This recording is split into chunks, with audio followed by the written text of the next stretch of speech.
নমস্কার, আমি সৃজা। এই রাজ্য থেকে 26,000 শিক্ষকের চাকরি চলে গেছে। 26,000 যে শিক্ষক যাদের চাকরি চলে গেছে সেটা প্রত্যক্ষ সংখ্যা। পরোক্ষভাবে 2016 পুরো প্যানেলটা বাতিল হয়ে গেছে। মানে 22 লক্ষ মানুষ কাজ হারা হয়েছেন, আশাহীন হয়ে পড়েছেন। যে সমস্ত শিক্ষকরা শহীদ মিনারে বছরের পর বছর ধরে রাস্তায় বসেছিলেন, রোদ জল ঝড় বৃষ্টি সমস্ত কিছুকে তোয়াক্কা না করে তারা শুধুমাত্র একটা নির্দিষ্ট যোগ্যতায় পাওয়া সরকারি চাকরির আশায় রাস্তায় বসেছিলেন দিনের পর দিন, তাদের সেই সমস্ত আশা নির্মূল হয়ে গেছে। একই রকমভাবে দিল্লিতে কৃষকরা একটা নির্দিষ্ট পরিমাণ এমএসপির জন্য দিনের পর দিন রাস্তায় বসেছিলেন, তাদেরকে লাঠি দিয়ে মেরে তুলে দিয়েছে বিজেপির পুলিশ। অলরেডি গ্যাসের দাম বেড়ে গেছে 50 টাকা। এর আগে সংসদীয় দলগুলো নির্দিষ্ট নিয়মে গ্যাসের দাম বাড়লে প্রতিবাদ আন্দোলন করত।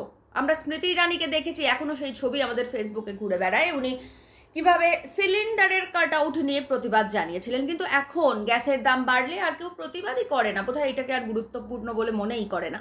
অন্যদিকে 750টা জীবনদায়ী ওষুধের দাম বেড়ে গেছে, কারণ ফার্মা লবি মোদিকে, মমতাকে কোটি কোটি টাকা ইলেকটোরাল বন্ডে দিয়েছে ভোটে জেতার জন্য। সেই টাকা এবার আপনারা আমার পকেট থেকে ওরা উসুল করবে।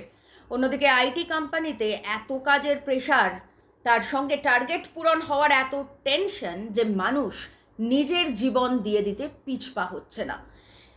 এগুলো কিছুই না, আমি কয়েকটা মাত্র তুলে ধরলাম। এর বাইরে এরকম অসংখ্য সামাজিক সমস্যা রয়েছে। অসংখ্য সামাজিক সমস্যার জতাকলে আমরা প্রতিদিন পিষে মরছি, কিন্তু আমরা কি নিয়ে আলোচনা করছি, কি নিয়ে কথা বলছি, কি লিখে সোশ্যাল মিডিয়া ভরিয়ে দিচ্ছি? কিনা পতাকা খুলে দিয়েছে, যেখানে মূল্যবৃদ্ধির যে অবস্থা, যে পরিস্থিতি, তাতে মানুষের সংসার চালাতে গিয়ে জামা প্যান্ট খুলে যাচ্ছে, আমরা সেখানে পতাকা খোলা নিয়ে আলোচনা করছি। বলছি ওই পতাকাটা খুললে নাকি আমাদের ধর্ম শেষ হয়ে যাচ্ছে। সত্যি এত ঠুনকো সনাতন ধর্ম, এত ঠুনকো হিন্দু ধর্ম যে একটা পতাকা খুলে দিলেই সেটা চলে যাবে? নাকি সংখ্যালঘুরা ওই পতাকা খুলিয়েছে বলে আপনার গায়ে জ্বালা ধরেছে? কারণ এই বিজেপি যারা আজকে ওই পতাকা খোলার জন্য নিজেদের হিন্দু ধর্ম গেল রব তুলেছে, তারা কিন্তু হিন্দু ধর্মের মানুষদের, দলিতদের প্রত্যেক দিন অত্যাচার চালায়। যাকে বাদ দিন, এই আলোচনা করার জন্য এই ভিডিও নয়। যে আলোচনা করার জন্য এই ভিডিওটা বানাচ্ছি সেটা হচ্ছে যে এই যে 26,000 শিক্ষকের চাকরি চলে গেছে, তারা হিন্দু না মুসলিম? এই যে 22 লক্ষ মানুষের সমস্ত আশা আকাঙ্ক্ষা শেষ, তারা হিন্দু না মুসলিম? ওই দিল্লির প্রান্তরে যে সমস্ত কৃষকরা বসেছিলেন, তারা হিন্দু না মুসলিম? ছেড়ে দিন দিল্লির প্রান্তর, এ রাজ্যে প্রতিনিয়ত যে কৃষক আত্মহত্যার ঘটনা ঘটছে, তারা হিন্দু না মুসলিম? রাজ্য থেকে যে 8,000 বাংলা মাধ্যম সরকারি স্কুল মমতা ব্যানার্জি তুলে দিচ্ছেন, সেখানে সেই স্কুলে যে সমস্ত ছাত্রছাত্রীরা পড়তে যেত, তারা হিন্দু না মুসলিম? আপনার যখন খিদে পায় তখন যে আগুনে রুটি সেঁকেন, সেই আগুনটা হিন্দু না মুসলিম?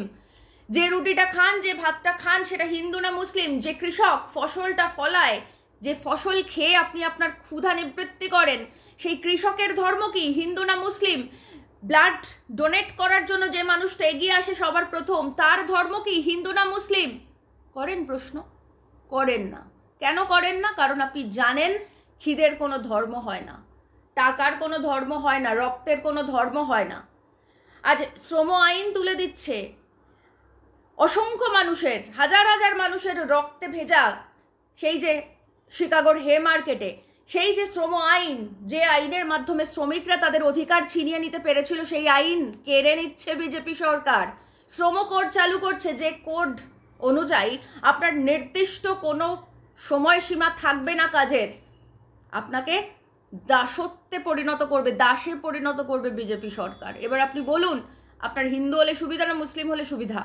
আসলে যে সময়টায় আমাদের আলোচনা হওয়া উচিত ছিল রুটি রুজির হকের প্রশ্নে, সেই সময়টায় আমরা ধর্ম নিয়ে কথা বলছি।